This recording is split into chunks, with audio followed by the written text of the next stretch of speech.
पहले बच्चों यहाँ पे बोला जा रहा है the pair of lines this are rotated about origin by pi by six in the anti clockwise sense the equation of the pair in the new position is, ठीक है। So √3x² minus 4xy plus √3y² is equals to 0, ठीक है।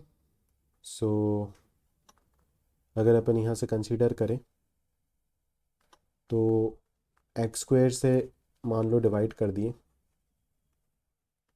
सो पहले अपन slope निकाल देते ना, lines तो पहले निकालते क्योंकि होमोजीनियस पेयर ऑफ लाइन है, तो जो भी लाइंस आएगा वो y=mx के फॉर्मेट में ही होगा, इंटरसेप्ट कुछ होगा नहीं। तो this will be √3 into y by x का whole square minus 4 into x² से डिवाइड कर दोगे तो y by x and plus √3 ऐसे आ जाएगा ये।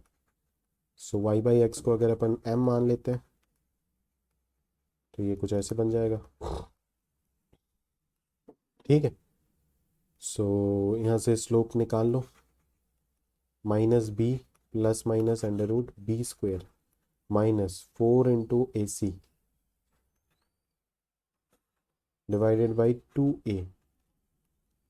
सो 4 plus minus 2 divided by 2√3। So 6/2√3 ये आ जाएगा 3/√3 दैट इज √3, और 4 माइनस 2 हो जाएगा 2/2√3 दैट इज 1/√3। तो ये दोनों स्लोप पता चल गया। तो अभी जो आपके पास लाइन है इनका स्लोप अगर √3 है तो किसी का इंक्लिनेशन 60 डिग्री होगा, और अगर 1/√3 है तो इंक्लिनेशन 30 डिग्री होगा, ठीक है। अभी बोल रहा है कि आपका लाइंस को आप ओरिजिन के अबाउट रोटेट किए हो π/6 मतलब 30 डिग्री एंगल में रोटेट किए हो एंटी क्लॉकवाइज डायरेक्शन में। तो अगर L1 L2 इसको बोलता हूँ, तो अगर इसको मैं 30 डिग्री रोटेट करता हूँ तब तो ये y एक्सिस बन जाएगा L2 डैश न्यू L2, और L1 को अगर 30 डिग्री एंटी क्लॉकवाइज रोटेट करता हूँ तो वो L2 बच जाएगा, ये L1 डैश हो जाएगा, ठीक है। तो ultimately new position of lines जो होगा, new position of L1 and L2 जो हो जाएगा उससे y=1060 इंटू एक्स आ जाएगा, और दूसरा आ जाएगा तो आपका x=0, ठीक है।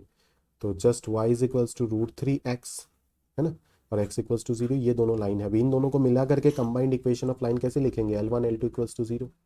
तो L1 हो गया आपका √3x माइनस वाई वाला पोर्शन, और L2 हो गया मान लो x=0।